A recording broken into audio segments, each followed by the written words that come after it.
রাজধানীর কল্যাণপুর ও গাবতলী থেকে বেশ কিছু দূরপাল্লার বাস চলাচল করছে, কিন্তু যাত্রী একেবারেই কম। আতঙ্ক নিয়ে যারা বাসে চড়ছেন নেহাত বাধ্য হয়েই রওনা হয়েছেন। এদিকে যাত্রী কম থাকায় বাসগুলো সময় মতো ছাড়ছে না। আতঙ্ক থাকলেও তো কিছু করার নাই, যাইতে হবে। যাত্রী তো কমই, সবার মধ্যে একটা আতঙ্ক কাজ করছে।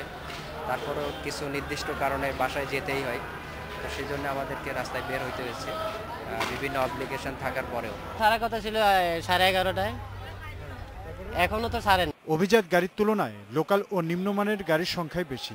সরকার ও আইনশৃঙ্খলা বাহিনীর আশ্বাসে দূরপাল্লার বাস চলা শুরু হলেও যাত্রী না পাওয়ায় মালিকদের যেমন ক্ষতি হচ্ছে, শ্রমিকরাও তেমনই রয়েছেন অনটনের মধ্যে। বলছে মিটিংয়ে গাড়ি বাস ছাড়তে হবে, তা কাউন্টার বন্ধ রাখলে তার সমস্যা হবে। পরে আমরা খুলছি, চালাচ্ছি। আগে আমাদের 40-50টি চলতো, সেখানে 12টি-15টি চলতেছে বর্তমান। যাত্রী যায় না বোমের ভয়তে, আতঙ্ক, পেট্রোল বোমা মারে, স্টাফরাও যাইতে চায় না।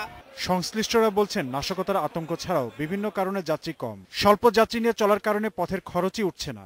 এতদিন যে গাড়িগুলো চলে নাই, ব্যাংকের ইনস্টলমেন্ট দিতে হবে, এই আমাদের স্টাফদের বেতন দিতে হবে, তারপরে আপনার এই ঘর ভাড়া দিতে হবে। ঢাকা শহরে আমাদের 25-30টা কাউন্টার আছে, প্রত্যেকটা কাউন্টারে ভাড়া 60-70 হাজার টাকা। এটা তো বিশাল ব্যাপার। এগুলো তো এখন ডিউ পড়ে গেছে, এগুলো কাইটে করতে বেশ সময় লাগবে।